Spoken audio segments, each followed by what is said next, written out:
Hello student, welcome to your new class. तो आज है हमारे पास एटॉमिक स्ट्रक्चर का लेक्चर नंबर 8। तो हम स्टार्ट करेंगे लेक्चर नंबर 8।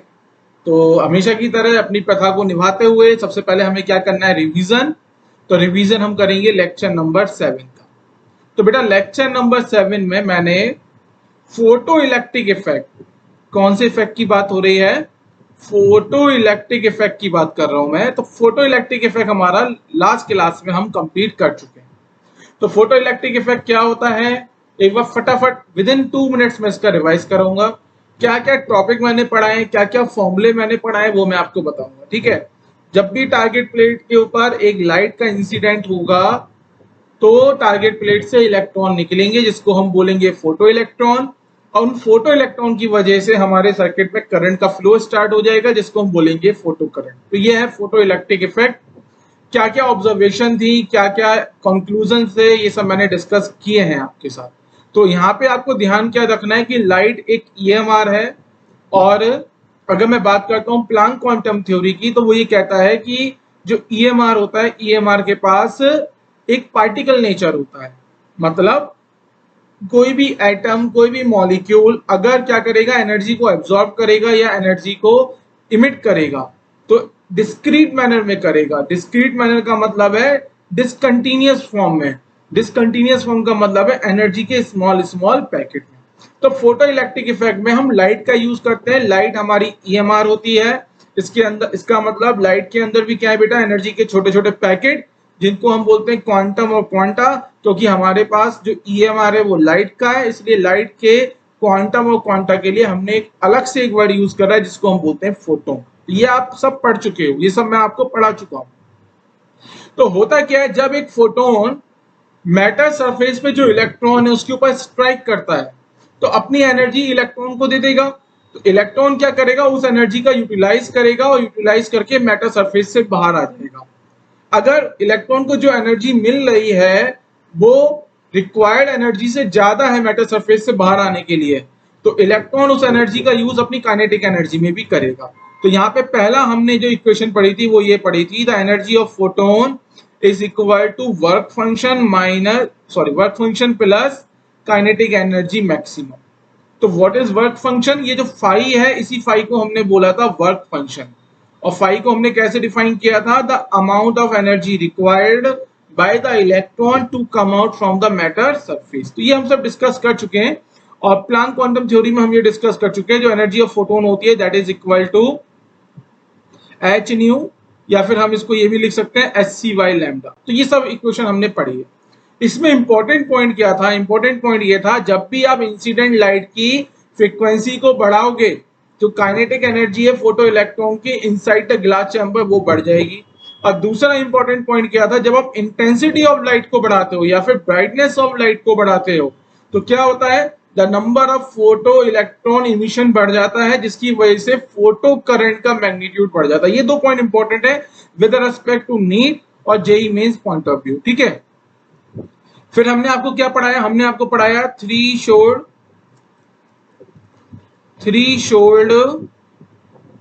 फ्रीक्वेंसी। और थ्री शोल्ड फ्रीक्वेंसी को हम किस चीज से डिनोट करते हैं बेटा, न्यू नॉट से। तो थ्री शोल्ड फ्रीक्वेंसी क्या है, the frequency corresponding to the radiation of light, या फिर आप ऐसे बोल सकते हो frequency corresponding to the radiation of incident light is to cause the photo electric effect. मतलब आपने फोटो इलेक्ट्रिक इफेक्ट में ये पढ़ा था कि फोटो इलेक्ट्रिक इफेक्ट कराने के लिए हमें एक मिनिमम फ्रीक्वेंसी की इंसिडेंट लाइट की रिक्वायरमेंट होती है। तो वो इंसिडेंट लाइट जिसकी वजह से फोटो इलेक्ट्रिक इफेक्ट हो सकता है, उसकी जो मिनिमम फ्रीक्वेंसी होती है या मिनिमम एनर्जी जो होती है उसको हम बोलते हैं थ्री शोल्ड फ्रीक्वेंसी। तो थ्री शोल्ड फ्रीक्वेंसी का जो फॉर्मूला आया था वो आया था हमारे पास फाई अपॉन एच। फिर हमने आपको पढ़ाया थ्री शोल्ड वेवलेंथ। तो थ्री शोल्ड वेवलेंथ क्या है, the wavelength corresponding to the threshold frequency is known as threshold wavelength. और फॉर्मूला क्या आ जाएगा इसका, इसका फॉर्मूला हो जाएगा एस सी ओवर 5। ठीक है। फिर हमने आपको क्या पढ़ाया था बेटा, आई थिंक इसके बाद मैंने आपको पढ़ाया था intensity of radiation. Intensity of radiation, जिसमें मैंने बोला था intensity of radiation is defined as the energy incident per unit time per unit area. तो फॉर्मूला क्या आया था इसका, I is equal to N into H nu divided by T into surface area. और एक हमने लास्ट टॉपिक पढ़ाया था, कलर चेंज कर देता हूं मैं यहाँ पे, मैंने पढ़ाया था आपको स्टॉपिंग पोटेंशियल। तो स्टॉपिंग पोटेंशियल में मैंने क्या बताया कि जो फोटो इलेक्ट्रॉन है वो फोटो इलेक्ट्रॉन टारगेट प्लेट से निकल के कलेक्टर प्लेट की तरफ मूव करेगा, तो आप इलेक्ट्रिक फील्ड लगा के उस फोटो इलेक्ट्रॉन के मूवमेंट को रोक सकते हो। और जब भी हम इलेक्ट्रिक फील्ड लगाएंगे तो हमें एक वोल्टेज पोटेंशियल की रिक्वायरमेंट होती है, और वो वोल्टेज पोटेंशियल को हम बोलते हैं स्टॉपिंग पोटेंशियल। तो स्टॉपिंग पोटेंशियल का हमारे पास फॉर्मूला क्या आया था, that V naught is equal to K E max divided by E. तो ये सब फॉर्मूले हम यहाँ पे पढ़ चुके हैं अपना फोटो इलेक्ट्रिक इफेक्ट को बोलते हैं नमस्ते। अब आ जाओ हम आज के टॉपिक पे, जो है हमारे पास बोहर एटॉमिक मॉडल। तो सबसे पहले बेटा इसकी इंपॉर्टेंस देखो, मोस्ट इंपॉर्टेंट पॉइंट है ये बोहर एटॉमिक मॉडल। किस किस एग्जाम के पॉइंट ऑफ व्यू से, नीट एंड मेंस के पॉइंट ऑफ व्यू से जो बोहर एटॉमिक मॉडल है वो बहुत ज्यादा इंपॉर्टेंट है। तो Bohr model atomic model start करने से पहले मैं आपको बताता हूं कि हमने जो यूनिट स्टार्ट की है एटॉमिक स्ट्रक्चर, अभी तक हम इसमें क्या क्या पढ़ चुके हैं, मतलब कौन कौन से एटॉमिक मॉडल पढ़ चुके हैं। तो पहला एटॉमिक मॉडल हमने पढ़ा थॉमसन का। तो बेटा थॉमसन एटॉमिक मॉडल में हमने आपको क्या पढ़ाया कि थॉमसन ने ये बोला कि जो एटम होता है वो स्फेरिकल शेप का होता है, पॉजिटिव चार्ज और जो मास होता है वो यूनिफॉर्मली डिस्ट्रीब्यूटेड होता है, इलेक्ट्रॉन्स क्या होते हैं, एम्बेडेड होते हैं पॉजिटिव मास, पॉजिटिव चार्ज और मास के अंदर, और इस तरीके से एम्बेडेड होते हैं कि मिनिमम रिपल्शन दें और मैक्सिमम स्टेबिलिटी दें। फिर थॉमसन मॉडल क्या हो गया बेटा, ये हो गया फ्लॉप, मतलब रिजेक्ट हो गया। क्यों हो गया, because of Rutherford alpha particle experiment से। तो थॉमसन मॉडल क्या हुआ, रदरफोर्ड अल्फा पार्टिकल एक्सपेरिमेंट से फेल हुआ। तो मैंने आपको Rutherford experiment alpha particle scattering experiment भी मैंने आपको पढ़ा दिया है। उसके बाद रदरफोर्ड ने जब ये एक्सपेरिमेंट किया, तो एक्सपेरिमेंट करने के बाद रदरफोर्ड शांत नहीं बैठे, उन्होंने क्या करा, अपना एटॉमिक मॉडल दिया जिसका नाम था रदरफोर्ड एटॉमिक मॉडल। अब रदरफोर्ड क्या बात करते हैं, रदरफोर्ड ये कहते हैं कि एटम का मैक्सिमम पार्ट कैसा है, खाली है, जो पॉजिटिव चार्ज और जो मास है वो बहुत छोटे से रीजन के अंदर कंसंट्रेटेड है, जिसको हम न्यूक्लियस बोलेंगे। न्यूक्लियस एटम के कंपैरिजन में बहुत छोटा होता है। और इन्होंने कुछ रिलेशन भी दिए। एक रिलेशन तो ये दिया कि आप किसी भी एलिमेंट के लिए अगर आप radius of nucleus find out करना चाहते हो तो that is equal to R naught A की पावर ऑफ 1/3।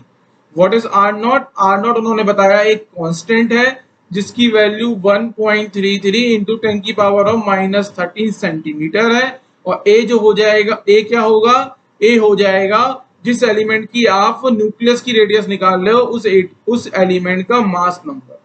तो ये रदरफोर्ड ने दिया। रदरफोर्ड ने ये भी बोला कि इलेक्ट्रॉन क्या कर रहे हैं, न्यूक्लियस के चारों तरफ रिवॉल्व कर रहे हैं, और उनको स्टेबिलिटी कैसे मिल रही है एटम की, क्योंकि एक इलेक्ट्रोस्टैटिक फोर्स काम कर रहा है इलेक्ट्रॉन के बीच में और न्यूक्लियस के बीच में, जो कि हमारे क्या दे रहा है, एटम को स्टेबिलिटी दे रहा है। पर बेटा रदरफोर्ड मॉडल भी क्या हो गया, फेल्ड। क्यों फेल्ड हुआ, रिजेक्ट हुआ। पॉइंट नंबर 1, सबसे पहले मैक्सवेल की इलेक्ट्रोडायनेमिक थ्योरी आ गई, जिन्होंने बोला कि जब भी एक एक्सीलरेटिंग चार्ज पार्टिकल होगा तो वो एनर्जी को इमिट करेगा। अब इलेक्ट्रॉन भी क्या है, एक्सीलरेटिंग चार्ज पार्टिकल है, तो एनर्जी को इमिट करेगा। जब इलेक्ट्रॉन एनर्जी को इमिट करेगा तो इमिट करते करते करते करते अब वो सर्कुलर पाथ पे मूव नहीं करेगा, वो एक स्पाइरल पाथ पे मूव करेगा, और थोड़े टाइम इंटरवल के बाद वो न्यूक्लियस में कोलैप्स कर जाएगा और एटम अपनी आइडेंटिटी लूज कर देगा। तो ये इन्होंने, इसकी वजह से रदरफोर्ड मॉडल फेल हो गया। दूसरा, रदरफोर्ड मॉडल एक्सप्लेन ही नहीं कर पाए what is the electronic structure या इलेक्ट्रॉनिक कॉन्फ़िगरेशन कैसा होता है एटम के अंदर। और रदरफोर्ड मॉडल जो है, जो स्पेक्ट्रम था एटम का उसमें डिसकंटिन्यूटी मिल रही थी, उसको एक्सप्लेन नहीं कर पाए।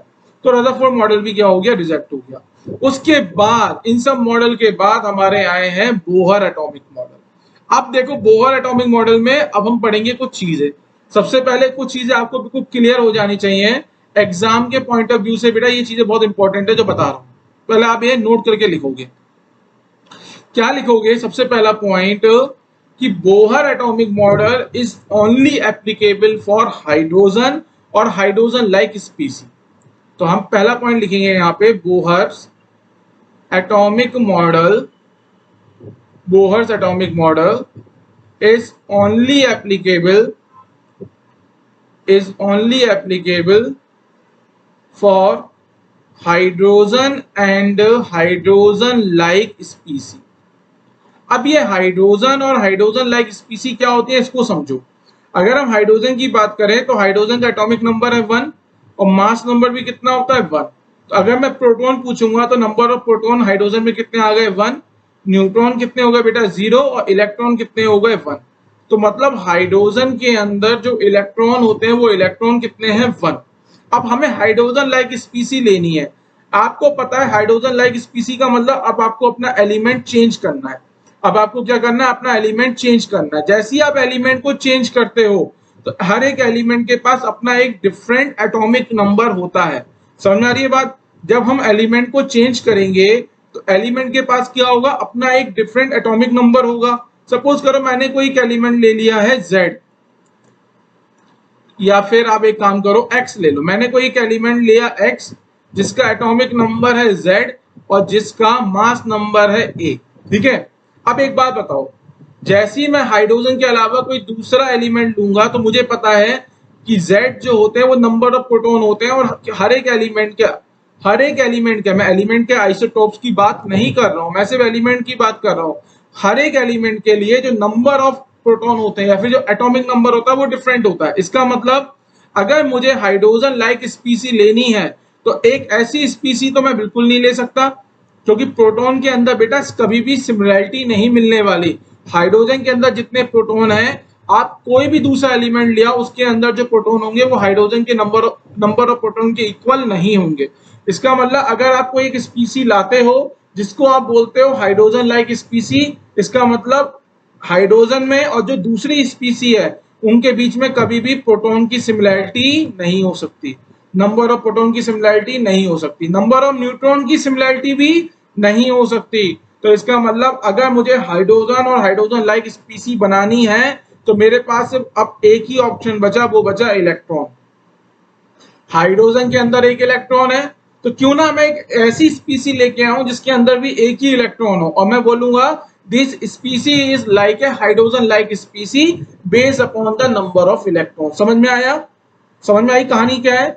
इसलिए अब हम हाइड्रोजन लाइक स्पीसी की अगर मैं बात करूं, H लाइक स्पीसी, तो H लाइक स्पीसी हमारे पास क्या हो सकता है, helium plus, lithium plus 2, beryllium plus 3, तो देखो एक्सेट्रा और बहुत सारे। अगर मैं हीलियम प्लस 1 की बात करता हूं तो हीलियम प्लस 1 की अगर हम बात करेंगे तो हीलियम का जो एटॉमिक नंबर होता है वो कितना होता है बेटा 2 और जो मास नंबर होता है वो है 4। ठीक है। पर अगर आप इलेक्ट्रॉन कैलकुलेट करोगे तो हीलियम प्लस में एक ही इलेक्ट्रॉन आएगा, लिथियम प्लस 2 में भी एक ही इलेक्ट्रॉन होगा और बेरिलियम प्लस 3 में एक ही इलेक्ट्रॉन होगा। इसका मतलब अब हम बोलते हैं जो हाइड्रोजन और हाइड्रोजन लाइक स्पीसी हैं, किस बेस पे हमने स्पीसी को हाइड्रोजन लाइक स्पीसी बोला, base upon their number of electron. समझ में आ गया? अब देखो अगर हाइड्रोजन के अंदर एक इलेक्ट्रॉन है तो हाइड्रोजन लाइक स्पीसी के अंदर भी कितने इलेक्ट्रॉन है, एक इलेक्ट्रॉन है। तो यहां से हमने एक कंक्लूजन निकाला और हमारा कंक्लूजन क्या है, कंक्लूजन ये निकला कि जो बोहर मॉडल होता है it is only applicable for uni electronic system. एक इलेक्ट्रॉन के लिए हम जो वर्ड यूज करते हैं, अभी मैं आपको पढ़ाऊंगा, जो आई थिंक पीरियोडिक टेबल में पढ़ाऊंगा, उसमें होता है कुछ हम वर्ड यूज करते हैं जिसमें होता है अन, तो अन जो रिप्रेजेंट करता है नंबर 1 को। ठीक है, तो वहीं से आया यूनी। तो अब यहाँ पे आप कंक्लूजन में लिखेंगे Bohr's model is only applicable for uni electronic system। और जो ये यूनी इलेक्ट्रॉनिक सिस्टम है इसका मतलब क्या है, एक ऐसा, या यूनी इलेक्ट्रॉनिक स्पीसी भी बोल सकते हो, मैंने यहाँ पे यूनी इलेक्ट्रॉनिक सिस्टम लिखा है। तो यहाँ पे यूनी इलेक्ट्रॉनिक का मतलब है स्पीसी हैविंग ओनली 1 इलेक्ट्रॉन। यहाँ लिख भी देता हूं, स्पीसी ओनली हैविंग 1 इलेक्ट्रॉन, तो उसको हम बोलेंगे यूनी इलेक्ट्रॉनिक सिस्टम। तो सबसे पहले आप यहाँ पे मार्क लगा लो, स्टार लगा लो, मैं यहाँ पे 5 स्टार लगा देता हूं। ये मोस्ट इंपॉर्टेंट पॉइंट है। क्या सा पॉइंट कि Bohr model is only applicable for the hydrogen and hydrogen like स्पीसी। Hydrogen और हाइड्रोजन लाइक स्पीसी मतलब वो सब स्पीसी जिनके अंदर एक ही इलेक्ट्रॉन होगा। इसका मतलब Bohr model is only applicable for the uni electronic system. ठीक है, चलो अब हम स्टडी करते हैं पोस्टुलेट्स ऑफ बोहर मॉडल कि बोहर मॉडल के पोस्टुलेट्स क्या थे। अब रदरफोर्ड हमको समझा के गए थे कि जो टोटल मास है एटम का, जो पॉजिटिव चार्ज है, ये एक छोटे से रीजन के अंदर क्या है, कंसंट्रेटेड है, जिसको हम बोलेंगे न्यूक्लियस। इसको हम क्या बोलेंगे, न्यूक्लियस। तो बोहर ने भी ये चीज ही बताई आगे। पहला पॉइंट जो है बोहर का सेम है, एवरी एवरी लिखते हैं यहाँ पे, every atom has nucleus, every atom has nucleus which consists of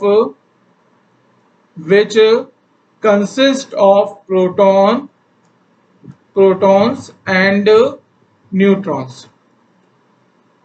Every atom has a nucleus which consists of protons and neutrons. The size of nucleus is very small and nucleus is situated at the center of atom, at the centre of atom. तो ये पहला point तो ऐसा है जो Rutherford ने भी same चीज ही बोली थी, बोहर ने भी सेम चीज बोली है कि हर एक एटम के पास एक अपना खुद का एक न्यूक्लियस है। उस न्यूक्लियस के अंदर क्या क्या है, प्रोटॉन्स हैं और न्यूट्रॉन्स हैं। ठीक है, ये भी बोहर ने बोला। अब जो न्यूक्लियस है, न्यूक्लियस का साइज बहुत छोटा है और न्यूक्लियस है कहां पे, एटम के सेंटर में है। अब देखो दूसरा पॉइंट नंबर 2, बोहर बोहर और देखो रदरफोर्ड में क्या डिफरेंस है बता रहा हूं। तो रदरफोर्ड ने क्या बोला था, इलेक्ट्रॉन क्या करते हैं, न्यूक्लियस के चारों तरफ रिवॉल्व करते हैं। रदरफोर्ड ने इतना ही बोला। न्यूक्लियस बोहर ने क्या करा, इस स्टेटमेंट को प्रिसाइज कर दिया। तो बोहर क्या कहते हैं, electrons revolve around the nucleus,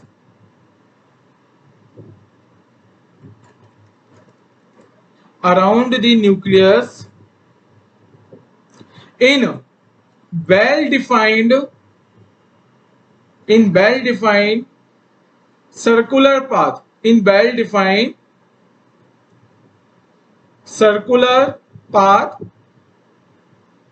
which are known as orbits, or like shell, or like energy shell. बेटा तीनों वर्ड्स का मतलब सेम है।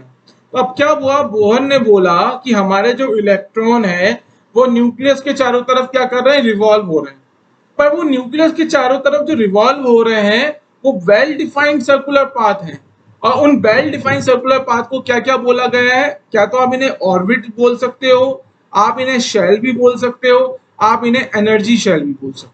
ठीक है, अब इलेक्ट्रॉन क्या करेगा, वेल डिफाइंड सर्कुलर पाथ में ही रिवॉल्व करेगा, जिसको हम ऑर्बिट बोलेंगे या फिर हम उसको शेल भी बोल सकते हैं या फिर हम उसको एनर्जी शेल भी बोल सकते हैं। अब तीसरा पॉइंट देखो, रदरफोर्ड ने बोला कि जो एटम की स्टेबिलिटी होती है due to electrostatic force between the nucleus and electron. अब बोहर क्या कहते हैं, बोहर ये कहते हैं the electrostatic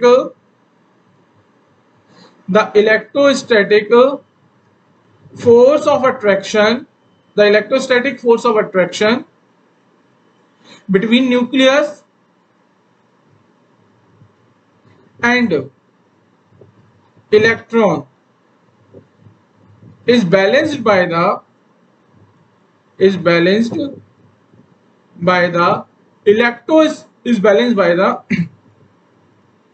centripetal force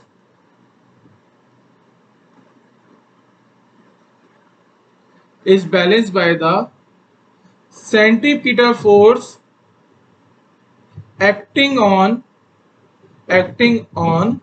electron. तो इन्होंने ये बोला बेटा अब आपको पता है जब कोई बॉडी एक सर्कुलर पाथ पे मूव करती है तो उसके ऊपर फोर्स आता है जिसको हम बोलते हैं सेंटीमीटर फोर्स, ठीक है। तो ये बोला कि जब इलेक्ट्रॉन एक वेल डिफाइंड सर्कुलर पाथ पे मूव कर रहा है तो इलेक्ट्रॉन के ऊपर नेगेटिव चार्ज है और न्यूक्लियस के ऊपर पॉजिटिव चार्ज है। तो इलेक्ट्रॉन दो, आपको पता है अकॉर्डिंग टू कुलाम्स लॉ, दो चार्ज बॉडी के बीच में एक फोर्स आता है, इसको हम बोलते हैं इलेक्ट्रोस्टैटिक फोर्स। इसलिए न्यूक्लियस और इलेक्ट्रॉन के बीच में क्या आ गया, इलेक्ट्रोस्टैटिक फोर्स। अब बोहर ने ये बोला कि जो इलेक्ट्रोस्टैटिक फोर्स है, ये इलेक्ट्रोस्टैटिक फोर्स को बैलेंस कौन करता है, न्यूक्लियस, क्योंकि एक इलेक्ट्रॉन एक सर्कुलर पाथ पे मूव कर रहा है, इसलिए इलेक्ट्रॉन पे एक सेंटीमीटर फोर्स लगेगा बाहर की तरफ, और ये जो सेंटीमीटर फोर्स है ये बैलेंस हो जाएगा इलेक्ट्रोस्टैटिक फोर्स से। तो नेक्स्ट स्लाइड में मूव करते हैं, इसको अच्छे से समझेंगे, ठीक है। देखो यहाँ पे आज मैं कुछ चीजें भी आपको सिखाऊंगा, थोड़ा ध्यान से सुनना। आज का लेक्चर इंपॉर्टेंट है ना बेटा। एक चीज मान के चलो, Bohr model is applicable for hydrogen and hydrogen like स्पीसी, ठीक है। अगर हम हाइड्रोजन की बात करेंगे बेटा तो हाइड्रोजन का एटॉमिक नंबर कितना होता है, 1, ठीक है। हाइड्रोजन के अंदर नंबर ऑफ प्रोटॉन कितने होते हैं, 1। पर बेटा अगर मैं हाइड्रोजन लाइक स्पीसी की बात कर रहा हूं, जैसे कि लिथियम प्लस या लिथियम प्लस 2 या फिर हीलियम प्लस या फिर बेरिलियम प्लस 3, तो यहाँ पे आप देखो एटॉमिक नंबर लिथियम का कितना है, 3, हीलियम का कितना है, 2, और बेरिलियम का कितना होता है बेटा, 4। और नंबर ऑफ प्रोटॉन की बात करेंगे तो नंबर ऑफ प्रोटॉन कितने हैं सब में, 3, 2 और 4। और इलेक्ट्रॉन की अगर मैं बात करूंगा तो इलेक्ट्रॉन सब में कितने, इलेक्ट्रॉन सब में है 1। इसका मतलब these species are hydrogen like species, these species are having a only single electron। अब एक बात बताओ, बोहर मॉडल हाइड्रोजन के लिए भी एप्लीकेबल है और हाइड्रोजन लाइक स्पीसी के लिए भी एप्लीकेबल है, ठीक है। अब आपको पता है न्यूक्लियस के अंदर क्या होते हैं, प्रोटॉन होते हैं और न्यूट्रॉन होते हैं। अब प्रोटॉन के ऊपर कितना चार्ज होता है, पॉजिटिव चार्ज होता है, और एक प्रोटॉन के ऊपर पॉजिटिव ई चार्ज होता है। तो जेड प्रोटॉन के ऊपर कितना चार्ज होगा, तो जेड प्रोटॉन के ऊपर कितना चार्ज होगा, प्लस जेड का चार्ज होगा। तो यहां देखो जब मैं न्यूक्लियस बनाऊंगा तो अब मैं न्यूक्लियस के लिए हमेशा जो न्यूक्लियस पे चार्ज लिखूंगा तो न्यूक्लियस पे चार्ज कितना लिखूंगा, प्लस जेड का। क्यों, अगर जेड की वैल्यू 1 है तो ये हाइड्रोजन एटम की बात चल रही है, और अगर जेड की वैल्यू बेटा कितनी है, 2, तो हीलियम प्लस की बात हो रही है। अगर जेड की वैल्यू कितनी है, 3, तो लिथियम प्लस 2 की बात हो रही है। और अगर हमारे पास Z की वैल्यू कितनी हो गई, 4, तो बेरिलियम प्लस 3 की बात हो रही है। समझ में आया। अब बोहर मॉडल जो है इन सब के लिए वैलिड है। तो इन सब में देखो आप, हाइड्रोजन हो, हीलियम प्लस हो, लिथियम प्लस 2 हो या बेरिलियम प्लस 3 हो, सब में Z की वैल्यू क्या है, डिफरेंट डिफरेंट, ठीक है। Z की वैल्यू 1 2 3 4 है। तो मैं क्या करता हूं, क्योंकि मुझे कॉमन बात करनी है, तो तो कॉमन बात करने के लिए मैं क्या करता हूं, जो न्यूक्लियस है उस न्यूक्लियस के अंदर मैंने चार्ज कितना दिखा दिया, प्लस जेड का चार्ज दिखा दिया। समझ में आया होगा आपको। अब बेसिकली ये जो सिस्टम है ये यूनी इलेक्ट्रॉनिक सिस्टम के लिए, यूनी इलेक्ट्रॉनिक जो बोहर मॉडल है ये यूनी इलेक्ट्रॉनिक सिस्टम के लिए डिफाइन है। तो इसका मतलब आपको जो इलेक्ट्रॉन बनाने पड़ेंगे बेटा, कितने इलेक्ट्रॉन बनाने पड़ेंगे, 1। अब हम क्या करते हैं, हम यहाँ पे एक टर्म डिफाइन करते हैं, इसको हम बोलेंगे आर। अगर हम आर की बात करेंगे तो आर हमारे पास क्या है, आर हमारे पास एक रेडियस है। आर रेडियस ले लो या फिर डिस्टेंस भी ले सकते हो। R is a distance between centre of nucleus, distance between centre of nucleus to the electron, to the electron. तो इलेक्ट्रॉन की न्यूक्लियस के सेंटर से जो डिस्टेंस है उसको हम क्या बोलेंगे, उसको हम बोलेंगे आर। अब सपोज करो इलेक्ट्रॉन बेटा स्टेशनरी तो है नहीं, इलेक्ट्रॉन क्या करेगा, मूव करेगा। लेट इलेक्ट्रॉन हमारा क्या कर रहा है, v वेलोसिटी से मूव कर रहा है। इलेक्ट्रॉन की वेलोसिटी मैंने कितनी ले ली, v वेलोसिटी ले ली। तो मैं यहाँ पे लिख भी देता हूं, v क्या है हमारे पास, वेलोसिटी ऑफ इलेक्ट्रॉन। v क्या हो गई, वेलोसिटी ऑफ इलेक्ट्रॉन, ठीक है। अब हम क्या करते हैं, 1 बाय 1 डिस्कस करते हैं। पहले हम डिस्कस क्या कर रहे हैं, इलेक्ट्रोस्टैटिक फोर्स। सबसे पहले हम क्या डिस्कस कर रहे हैं, अपना इलेक्ट्रोस्टैटिक फोर्स। तो मैंने अगर इलेक्ट्रोस्टैटिक फोर्स को डिस्कस करूंगा तो according to Coulomb's law what is the formula of electrostatic force, K(Q1 Q2 divided by R square. अब यहाँ पे आप देखो व्हाट इज Q1, Q1 की वैल्यू है Ze या फिर प्लस Ze ले लो। और अगर हम बात करते हैं Q2 की, तो Q2 की वैल्यू हो जाएगी, Q2 क्या है, चार्ज ऑन इलेक्ट्रॉन। तो इलेक्ट्रॉन पे बेटा कितना चार्ज है, इलेक्ट्रॉन पे चार्ज है -e का, ठीक है। जब आप ये वैल्यू पुट करोगे तो मैं यहाँ पे शॉर्ट में लिख देता हूं इलेक्ट्रोस्टैटिक फोर्स। अगर मैं इलेक्ट्रोस्टैटिक फोर्स के इससे मैग्नीट्यूड की बात करूंगा तो ये फॉर्मूला क्या आ जाएगा, K into ZE into E divided by R square. तो यहाँ पे जो फोर्स और इलेक्ट्रोस्टैटिक फोर्स का जो मैग्नीट्यूड है वो मैग्नीट्यूड हमारे पास कितना आ गया, K ZE square divided by R square. This is equation number 1। ये क्या आ गया हमारे पास, इक्वेशन नंबर 1। अब आप ये देखिए what is the centimetre force. अब मैं क्या कर रहा हूँ, फोर्स की डायरेक्शन भी बना देता हूँ। तो बेटा हो क्या रहा है, कुछ हमें यहाँ पे करेक्शन करनी पड़ेगी। आर की वैल्यू ना थोड़ा अच्छे से नहीं दिखाई है मैंने, तो मैं आर की वैल्यू अच्छे से दिखा देता हूँ। ये हो गया आर।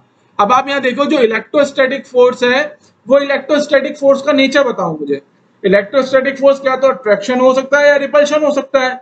अगर इलेक्ट्रोस्टैटिक फोर्स को अट्रैक्शन टाइप का होना है तो चार्ज कैसे होने चाहिए, अनलाइक होने चाहिए। तो आपको यह साफ साफ दिख रहा है हमारे पास जो न्यूक्लियस है उसके ऊपर चार्ज कैसा है, न्यूक्लियस पे जो चार्ज है वो चार्ज है प्लस, और इलेक्ट्रॉन के ऊपर चार्ज कैसा है, माइनस। मतलब हमारे चार्ज कैसे हो गए, अनलाइक इन नेचर हो गए। तो इलेक्ट्रोस्टैटिक फोर्स बेटा कैसा होगा, अट्रैक्शन के टाइप का होगा। अब कहानी में देखो क्या है, न्यूक्लियस क्या है, न्यूक्लियस एक हैवी पार्ट होता है, तो न्यूक्लियस मूव नहीं करता है। तो न्यूक्लियस कैसा हो गया बेटा, न्यूक्लियस तो हो गया फिक्स। तो घूम क्या रहा है, इलेक्ट्रॉन मूव कर रहे हैं। देखो इलेक्ट्रॉन क्या कर रहे हैं, मूव कर रहे हैं, न्यूक्लियस तो हो गया फिक्स। अब आपको इलेक्ट्रॉन और न्यूक्लियस के बीच में क्या करना है बेटा, इलेक्ट्रोस्टैटिक फोर्स लाना है अट्रैक्शन टाइप का। नेचर कैसा होना चाहिए, अट्रैक्शन। तो कैसे अट्रैक्शन कैसे होगा, यहाँ देखो, अगर यहाँ समझ में आ रहा हो, ये तो हो गया न्यूक्लियस जो कि हो गया फिक्स, और ये हो गया इलेक्ट्रॉन जो कि है मूव। अब अट्रैक्शन की वजह से इलेक्ट्रॉन न्यूक्लियस के पास आएगा, न्यूक्लियस मूव नहीं करेगा, इलेक्ट्रॉन न्यूक्लियस के पास आएगा। तो यहाँ पे मैंने क्या दिखा दी, ये मैंने दिखा the direction. So this is a direction of electrostatic force. अब इलेक्ट्रॉन सर्कुलर पाथ पे मूव कर रहे हैं तो इलेक्ट्रॉन पे क्या लगेगा, एक सेंटीमीटर फोर्स लगेगा। और सेंटीमीटर फोर्स की अगर मैं डायरेक्शन दिखाऊंगा तो सेंटीमीटर फोर्स की डायरेक्शन होगी बाहर की तरफ। आप यहाँ लिख भी सकते हो, दिस इज द फोर्स। कौन से फोर्स की बात हो रही है, सेंटीमीटर फोर्स की बात हो रही है। तो सेंटीमीटर फोर्स कहाँ लगेगा, बाहर की तरफ। तो यहाँ पे आप लिखो सेंटीमीटर फोर्स के, हम किसकी बात कर रहे हैं, सेंटीमीटर फोर्स के मैग्नीट्यूड की बात कर रहे हैं। तो अगर हम मैग्नीट्यूड की बात करेंगे तो फॉर्मूला क्या होता है इसका, mb square by R, mb square by R. क्योंकि इलेक्ट्रॉन क्या कर रहा है, न्यूक्लियस के चारों तरफ घूम रहा है, और न्यूक्लियस क्या है, फिक्स। तो इसका मतलब आप जो आर डिस्टेंस लेते हो, आर डिस्टेंस क्या उनसी होती है, वो सर्कुलर पाथ की रेडियस जिस सर्कुलर पाथ पे आप मूव कर रहे हो। तो हमारा न्यूक्लियस है फिक्स, इलेक्ट्रॉन क्या कर रहा है, सर्कुलर पाथ पे मूव कर रहा है। तो सर्कुलर पाथ की रेडियस भी यहाँ पे कितनी होगी, आर। ध्यान क्या देना है, व्हाट इज एम। अगर हम एम की बात करेंगे तो यहाँ पे एम क्या होगा, मास ऑफ इलेक्ट्रॉन। मैं यहाँ लिख देता हूँ कुछ चीजें, मैं यहाँ लिख रहा हूँ, जैसे एम हो गया मास ऑफ इलेक्ट्रॉन। और अगर मैं के की बात करूंगा तो के क्या है, एक कांस्टेंट, और इस कांस्टेंट की वैल्यू होती है 9 इंटू 10⁻⁹ SI यूनिट। आप ऐसे लिख लो, या फिर न्यूटन मीटर स्क्वायर पर कूलम स्क्वायर भी लिख सकते हो। तो बोहर ने क्या बोला, बोहर ने क्या बोला, बोहर ने ये बोला द इलेक्ट्रोस्टैटिक फोर्स, हमारा जो इलेक्ट्रोस्टैटिक फोर्स है न्यूक्लियस और इलेक्ट्रॉन के बीच में, वो इलेक्ट्रोस्टैटिक फोर्स क्या है, सेंटीमीटर फोर्स के इक्वल है। इलेक्ट्रोस्टैटिक फोर्स को जो बैलेंस कर रहा है वो कौन बैलेंस कर रहा है, सेंटीमीटर फोर्स बैलेंस कर रहा है। मतलब अब आपको इन दोनों फोर्सेस को इक्वल कर देना है। आपको क्या इक्वल करना है, आपको इक्वल करना है electrostatic force, electrostatic force is equal to centripetal force, centripetal force. ठीक है, तो मैंने क्या करा है बेटा, इन दोनों फोर्सेस के मैग्नीट्यूड को इक्वल कर दिया। ठीक है, तो अब इलेक्ट्रोस्टैटिक फोर्स की अगर हम बात करेंगे तो इलेक्ट्रोस्टैटिक फोर्स क्या है, K ZE square by R square. और सेंटीमीटर फोर्स की बात करेंगे तो सेंटीमीटर फोर्स क्या है, mb स्क्वायर बाई आर। तो r से r कैंसिल हो गया, तो यहाँ पे हमें एक रिलेशन मिल गया। क्या रिलेशन मिला, k into Z into E square divided by R is equal to M V square. This is the equation number 1 और बहुत इंपॉर्टेंट इक्वेशन है, हर एक डेरिवेशन में ये इक्वेशन का मैं यूज करने वाला हूँ। ठीक है, तो आपको ये ध्यान रखना है, अगर आपको इक्वेशन 1 याद भी नहीं रहती है तो कोई दिक्कत की बात नहीं है। क्यों? क्योंकि हर एक बच्चे को सेंटीमीटर फोर्स का फॉर्मूला याद है, हर एक बच्चे को इलेक्ट्रोस्टैटिक फोर्स का कूलम्ब लॉ का फॉर्मूला याद है, दोनों को इक्वल कर दो। बस ध्यान क्या रखना है कि कूलम्ब फोर्स जब कूलम्ब लॉ जब अप्लाई करोगे तो चार्जेस कौन कौन से होंगे, जेड ई और ई होंगे और डिस्टेंस कितनी होगी, आर होगी। तो ये आपका पोस्टुलेट आई थिंक आपको समझ में आ गया। ठीक है, अब नेक्स्ट देखते हैं हम बोहर के नेक्स्ट पोस्टुलेट्स कौन सा था, कौन सा आएगा ये हमारे पास 3 मैं बता चुका हूं, अब आएगा 4। तो 4 पोस्टुलेट्स में बोहर ने क्या बोला, अब इलेक्ट्रॉन बोहर ने बताया कि हमारा जो इलेक्ट्रॉन है वो किस में रिवॉल्व करेगा, ऑर्बिट में या फिर शेल में या फिर एनर्जी शेल में। तो क्वेश्चन ये आता है कि इलेक्ट्रॉन क्या हर एक ऑर्बिट में रिवॉल्व करता है? तो बोहर ने इसके लिए बताया, बोहर ने बोला the electron can revolve, the electron can revolve only in those orbit or shell orbits or shell for which angular momentum is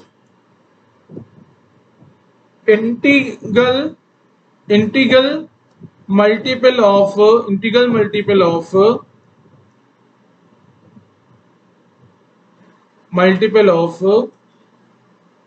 h over 2 पाई। तो ये बोहर मॉडल का क्या हो गया बेटा, ये बोहर मॉडल का क्या हो गया, एक पोस्टुलेट्स हो गया। ठीक है, यहाँ पे स्पेस है कि नहीं है, चले मैं नेक्स्ट स्लाइड ही यूज कर लेता हूं। तो बोहर ने क्या बोला, बोहर ने बताया कि हमारा इलेक्ट्रॉन सिर्फ उन्हीं ऑर्बिट में रिवॉल्व कर सकता है जिन ऑर्बिट के लिए एंगुलर मोमेंटम की value integral multiple of H over 2 pi होगी। अब यहां समझो, सबसे पहले आप ये समझो what is angular momentum. Angular momentum क्या होता है? तो एंगुलर मोमेंटम की डेफिनेशन होती है, मूवमेंट ऑफ मोमेंटम को बोलते हैं एंगुलर मोमेंटम। फिर से देखो, मूवमेंट ऑफ लीनियर मोमेंटम लिख लो, movement of linear momentum is known as angular momentum. ठीक है, तो एंगुलर मोमेंटम का जो फॉर्मूला होता है वो होता है M V R. Angular momentum का जो फॉर्मूला होगा वो क्या होगा, एम बी आर होगा। ठीक है, एम बी क्या हो गया, अगर कोई मास, एक कोई ऑब्जेक्ट है जिसका मास m है और वो v वेलोसिटी से लीनियरली मूव कर रहा है तो उसका लीनियर मोमेंटम कितना हो जाएगा, mass into velocity M V हो गया लीनियर मोमेंटम। अब मास जिसके पास लीनियर मोमेंटम mb का है, अगर वो एक सर्कुलर पाथ पे मूव करेगा तो आपको क्या निकालना पड़ेगा, मोमेंट ऑफ लीनियर मोमेंटम निकालना पड़ेगा, जिसको हम बोलेंगे एंगुलर मोमेंटम। आई थिंक ये आपको समझ में आ गया। तो बोहर ने बोला इलेक्ट्रॉन सिर्फ उन्हीं ऑर्बिट में रिवॉल्व कर सकते हैं जिन ऑर्बिट के लिए एंगुलर मोमेंटम की value integral multiple of h over 2 pi होगी। मतलब स्टेटमेंट क्या है, M V R is equal to N H over 2 pi. अब यहाँ पे n क्या है बेटा, n हो जाएगा जो बोहर ने बोला है। ठीक है, तो n को आप यहाँ लिख सकते हो, n हमारे पास क्या है, नेचुरल नंबर। n क्या है, एक नेचुरल नंबर। इसकी वैल्यू बेटा क्या हो सकती है, 1 हो सकती है, 2 हो सकती है, 3 हो सकती है और इन्फिनाइट तक हो सकती है। तो ये बोहर मॉडल का क्या था, पोस्टुलेट्स था। ठीक है, अब इसको समझने के लिए आपको एक डायग्राम बनाना पड़ेगा, मुझे एक डायग्राम बनाना पड़ेगा। सपोज करो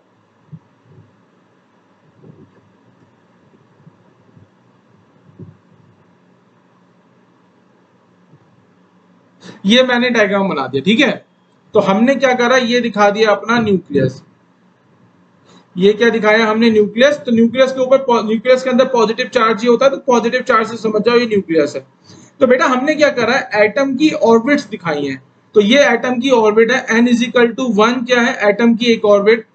n इजिकल टू 2 क्या है, एटम की दूसरी ऑर्बिट। n इजिकल टू 3 क्या है, एटम की तीसरी ऑर्बिट।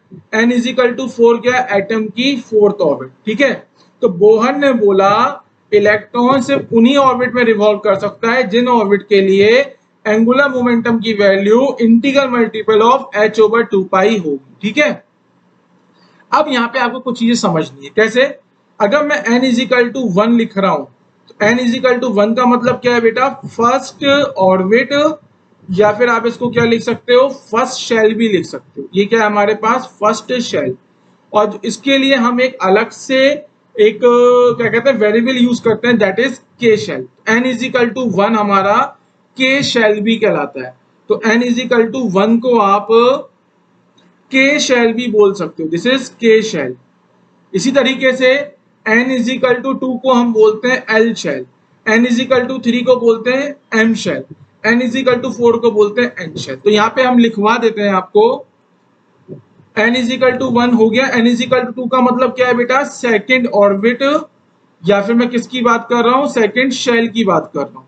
तो इसको हम एल शेल भी बोलते हैं, इसको हम एल शेल भी बोलते हैं। अगर न्यूमेरिकल में आता है फॉर ए के शेल, तो आपको समझ जाना है कि अगर वो के शेल बोल रहा है, के शेल का मतलब है n इज इक्वल टू कितना है? 1।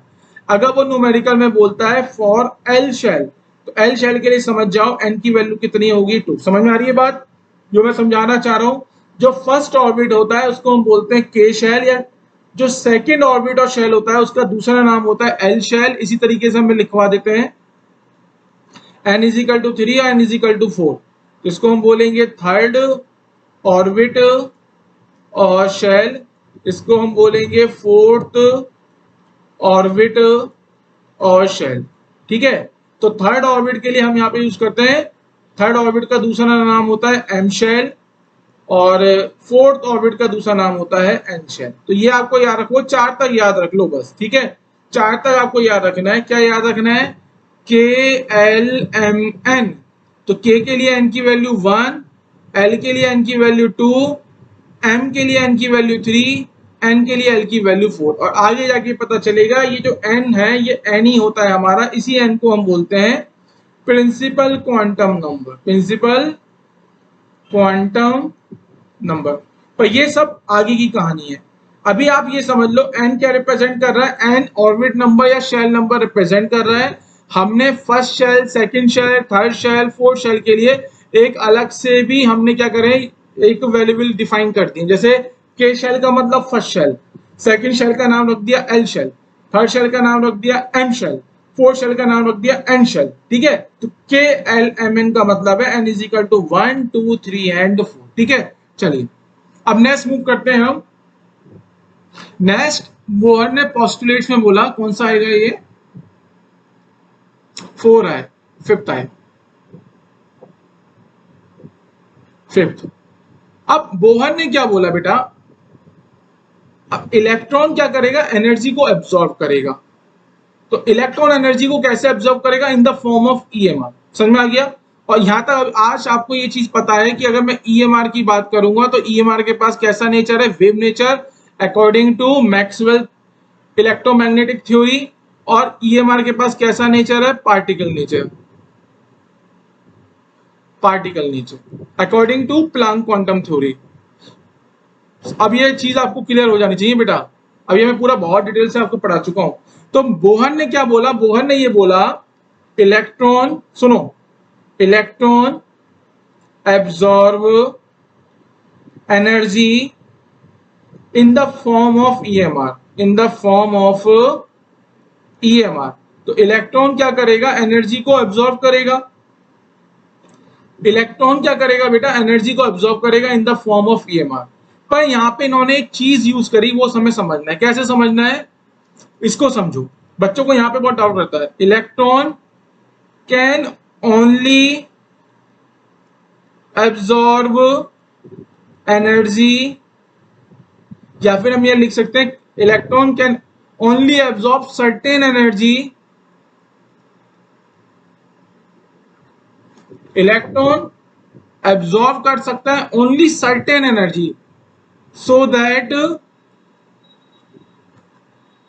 It change, so that it jump, लिख लेते हैं, so that it jump to high energy orbit या high energy shell, high energy orbit और हाई एनर्जी शेल। अब यहां पे बेटा समझो जो मैं समझाना चाह रहा हूं। बेटा यहां देखो, ये है न्यूक्लियस, ये आ गया हमारे पास के शेल, तो के शेल का मतलब क्या हो गया, n इज इक्वल टू 1। अभी मेरा इलेक्ट्रॉन कहां पे था, के शेल के अंदर था। ये एटम की मैंने डिफाइन कर दी एल शेल। ये मैंने क्या डिफाइन कर दी, एल शेल। एल शेल का मतलब है n इज इक्वल टू 2। अब जो कहानी सुनो, कहानी में यही मजा है, यही ट्विस्ट है, जहां डाउट होगा यही होगा, बिना इसके अलावा कहीं डाउट नहीं होने वाला। अब क्या हुआ, इलेक्ट्रॉन को क्या करना है, अच्छा मैं यहां बता देता हूं। मैंने एक स्टार्टिंग में बोला था कि शेल को हम ऑर्बिट भी बोलते हैं, एनर्जी शेल भी बोलते हैं, ठीक है। अगर हम इसे एनर्जी शेल की बात करेंगे तो सपोज करो ये हो गया E1 एनर्जी शेल, ये हो गया E2 एनर्जी शेल, और energy of E2 is greater than E1। Energy of E2 is greater than E1, ठीक है।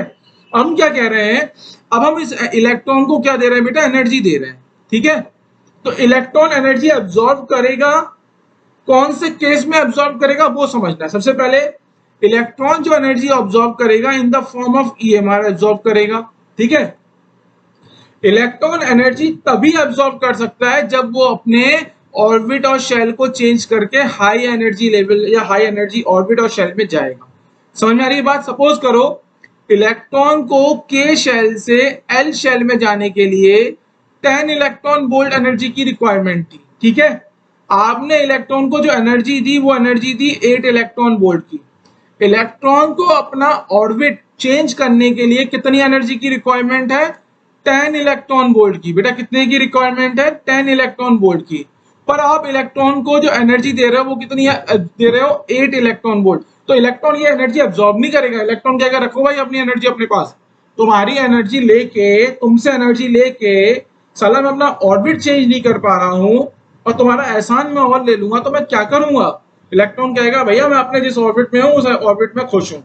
हाँ, अगर मुझे 10 इलेक्ट्रॉन वोल्ट की एनर्जी की रिक्वायरमेंट है अपना ऑर्बिट चेंज करने के लिए, अगर तेरे पास 10 इलेक्ट्रॉन वोल्ट एनर्जी है तो दे दे मुझे, अगर नहीं है तो फिर रख ले तू अपने पास। तो इलेक्ट्रॉन बेटा एनर्जी को एब्जॉर्ब नहीं करेगा। जितनी इलेक्ट्रॉन को एनर्जी की रिक्वायरमेंट है अगर उतनी ही एनर्जी मिली तभी इलेक्ट्रॉन उसको एब्जॉर्ब करेगा, अदरवाइज एब्जॉर्ब नहीं करेगा। अब बच्चों के दिमाग में क्वेश्चन आया, बच्चों की दिमाग की घंटी बजी कि सर अगर हम 12 इलेक्ट्रॉन वोल्ट एनर्जी सप्लाई करें तो क्या इलेक्ट्रॉन लेगा। इलेक्ट्रॉन तब भी नहीं लेगा। इलेक्ट्रॉन कहेगा कि भैया मुझे 10 इलेक्ट्रॉन वोल्ट एनर्जी चाहिए अपना ऑर्बिट चेंज करने के लिए, 10 इलेक्ट्रॉन वोल्ट दोगे तो मुझसे बात करो, अदरवाइज मुझसे बात करने की जरूरत नहीं है। अगर आप इलेक्ट्रॉन को ज्यादा एनर्जी भी दे दोगे तब भी इलेक्ट्रॉन नहीं लेगा। इलेक्ट्रॉन कहेगा जितनी एनर्जी की जरूरत है उतनी ही दो, ना उससे कम ना उससे ज्यादा। अगर उससे कम या उससे ज्यादा एनर्जी दोगे तो मैं एब्जॉर्ब नहीं करूंगा, अपना ऑर्बिट चेंज नहीं करूंगा। ये पॉइंट इंपॉर्टेंट है, इसको समझ लो। क्या, electron absorb energy in the form of EMR. Electron सिर्फ ईएमआर के फॉर्म में एनर्जी को एब्जॉर्ब करेगा। अब electron can only absorb energy और सर्टेन एनर्जी, तभी एनर्जी को एब्जॉर्ब करेगा so that it jump to high energy orbit, अगर वो हाई एनर्जी ऑर्बिट में जंप करता है, ठीक है। तो यहां से आपने एक जो मैंने वर्ड बताया है सर्टेन एनर्जी, तो ये यहाँ पे इसको हाईलाइट कर लो और लिख दो fix amount of energy, fix amount of energy. अगर आप ज्यादा एनर्जी दे दोगे तब भी वो नहीं जंप करेगा हाई एनर्जी ऑर्बिट में, अगर आप उसे कम एनर्जी दोगे तब भी जंप नहीं करेगा। जितनी जरूरत है उतना ही दोगे तभी वो जंप करेगा, ठीक है। और ये आया हमारे पास बोहर का लास्ट पोस्टुलेट्स। तो ये तो बेटा अभी जो 5th नंबर का पोस्टुलेट था वो एनर्जी एब्जॉर्ब के ऊपर था। अब हमारा जो 6 नंबर का पोस्टुलेट्स है वो एनर्जी रिलीज के ऊपर है। तो देखो यहाँ पे electron released energy in the form of EMR। तो इलेक्ट्रॉन एनर्जी को जो रिलीज करेगा EMR के फॉर्म में ही एनर्जी को क्या करेगा, रिलीज करेगा। अब सेम पॉइंट क्या है, electron can only release energy और certain energy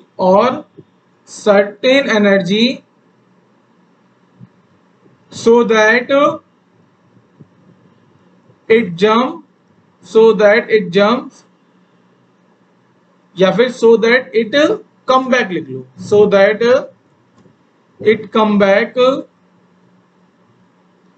to lower energy level to lower energy orbit और शेल, ऑर्बिट और शेल। अब सेम चीज है बेटा, अब इसको देखो फटाफट समझा देता हूं कि बेटा ये तो हो गया न्यूक्लियस, ये हो गया के शेल, ये हो गया हमारे लिए एल शेल। अब आपको समझ में आ गया के का मतलब क्या हो गया N is equal to 1, L का मतलब क्या हो गया एन इज इक्वल टू 2, और ये हमें समझ में आता है E2 is greater than E1। अब मैं क्या बोलता हूं, मैं कहता हूं कि जो मेरा इलेक्ट्रॉन है वो क्या है E2 में है, मतलब N2 में है।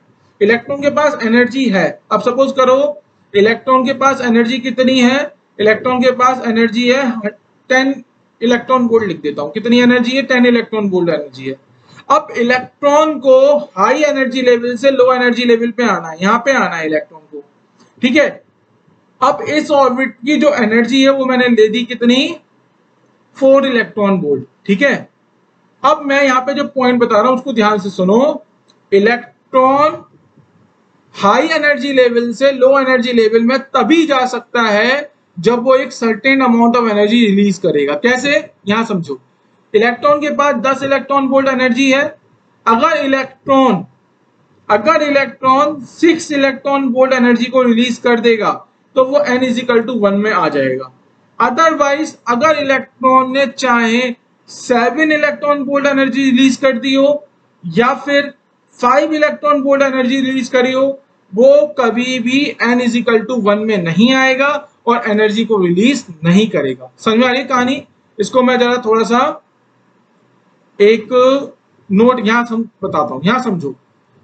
ये हमारा न्यूक्लियस है, ये मैंने एनर्जी के शेल दिखा दी है, that is K shell, that is L shell, ठीक है। तो मैं क्या बोल रहा हूं कि शेल का मतलब होता है n इज इक्वल टू 1 और एल शेल का मतलब होता है n इज इक्वल टू 2। अब जो मेरा इलेक्ट्रॉन है वो इलेक्ट्रॉन कहां पर है, एल शेल के अंदर है, और इलेक्ट्रॉन के पास एनर्जी कितनी है 10 इलेक्ट्रॉन वोल्ट की है, और यहाँ पे है के शेल, और के शेल की जो एनर्जी है वो कितनी है 4 इलेक्ट्रॉन वोल्ट की। तो हम ये कह रहे हैं अगर इलेक्ट्रॉन को n इज इक्वल टू 2 से n इज इक्वल टू 1 में आना है तो वो कब आ सकता है, जब वो 6 इलेक्ट्रॉन वोल्ट एनर्जी रिलीज करे। अगर electron 6 electron volt energy release कर सकता है तभी करेगा। अगर आप सोच रहे हो कि इलेक्ट्रॉन एल शेल में है और वो 1 इलेक्ट्रॉन वोल्ट या फिर 2 इलेक्ट्रॉन वोल्ट एनर्जी रिलीज करता रहेगा तो नहीं करेगा। एनर्जी रिलीज भी तभी होगी जब इलेक्ट्रॉन एनर्जी रिलीज करके लो एनर्जी लेवल में आ पाएगा। अगर इलेक्ट्रॉन एनर्जी रिलीज करने पे लो एनर्जी लेवल में या लो एनर्जी ऑर्बिट और शेल में नहीं आ पा रहा है तो इलेक्ट्रॉन एनर्जी रिलीज नहीं करेगा। सुन लो ध्यान से, अभी भी अगर डाउट है तो बिल्कुल परेशान मत हो, ध्यान से सुनो। एक बार लास्ट टाइम बता रहा हूं, आगे चल के तुम इसी में कंफ्यूज होगे।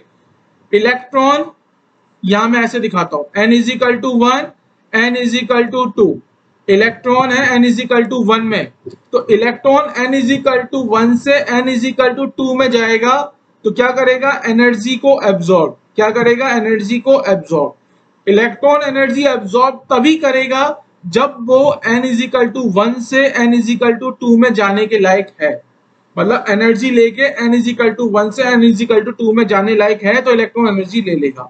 इसी तरीके से सपोज कीजिए अगर electron n is equal to 2 में है और वो n इज इक्वल टू 1 में आना चाहता है तो एनर्जी को क्या करेगा, एनर्जी को रिलीज करेगा। पर इलेक्ट्रॉन एनर्जी को तभी रिलीज करेगा जब वो 2 से 1 में आ पाएगा। अगर वो 2 से 1 में नहीं आ पा रहा है तो एनर्जी रिलीज नहीं करेगा। अगर वो 1 से 2 में नहीं जा पा रहा है तो एनर्जी एब्जॉर्ब नहीं करेगा, और अगर 2 से 1 में नहीं आ पा रहा है तो एनर्जी रिलीज नहीं करेगा। So these are the postulates of the Bohr model. तो ये सब हमारे क्या हो गए बेटा, बोहर मॉडल के पोस्टुलेट्स। एक बार हम रिवीजन करते हैं, आज की क्लास को हम यहीं पे रोकते हैं, ठीक है। अब हम थोड़ा कोशिश कर रहे हैं क्लासेस को छोटा बनाएं, क्योंकि हमारी क्लासेस लेंथी हो जाती है तो मे बी स्टूडेंट बोर हो जाते हैं, क्योंकि हमारे साथ क्या है कि हम बहुत डिटेल में पढ़ाते हैं। हम कोई भी पॉइंट मिस नहीं करना चाहते, क्योंकि आप लोग क्या कर रहे हो, प्रिपरेशन कर रहे हो। आप जब तक डिटेल में नहीं पढ़ोगे, जब तक कॉन्सेप्ट नहीं सीखोगे, तब तक आपका पढ़ने का कोई फायदा नहीं है। अगर कोई आपको बोलता है कि मैं एक दिन में आपको एटॉमिक स्ट्रक्चर पढ़ा दूंगा, कोई आपको एक दिन में एटॉमिक स्ट्रक्चर पूरा पढ़ा नहीं सकता। आप एक दिन में पूरा एटॉमिक स्ट्रक्चर खुद से पढ़ नहीं सकते। मैं रिवीजन की बात नहीं कर रहा हूँ, ठीक है। मैं आपके पहली बार अगर आप पढ़ रहे हो तो एक दिन में आप पूरा एटॉमिक स्ट्रक्चर नहीं पढ़ सकते। अगर आप पहली बार पढ़ रहे हो तो कोई भी आपको एक दिन में पूरा एटॉमिक स्ट्रक्चर पढ़ा नहीं सकता, तो थोड़ा थोड़ा गैप लेके पढ़ाता हूँ मैं, तो अच्छा है। थोड़ा मैं लेक्चर को थोड़ा छोटा रखूंगा। अभी तक मेरे लेक्चर 1 आवर 1.5 आवर के हो रहे थे, तो बहुत लेंदी हो जा रहे थे। तो आज का हम लेक्चर का जो टॉपिक रखेंगे वो बोहर मॉडल हमने स्टार्ट किया बेटा। तो बोहर मॉडल पढ़ाने से पहले मैंने आपको बता दिया कि थॉमसन मॉडल आप पढ़ चुके हो, रदरफोर्ड का मॉडल पढ़ चुके हो। ये दोनों मॉडल कहाँ कहाँ फेल हुए, अब बोहर ने क्या किया, इसके रेस्पेक्ट में मैंने आपको बताया। तो बोहर मॉडल सबसे पहले याद रखना, it is only applicable for the hydrogen and hydrogen like स्पीसी।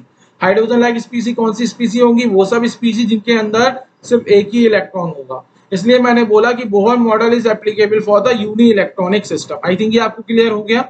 इसके बाद हमने इसके पोस्टुलेट्स बताया। पहला क्या बताया, जो कि रदरफोर्ड ने भी बोला था वही बात बोहर ने बोली।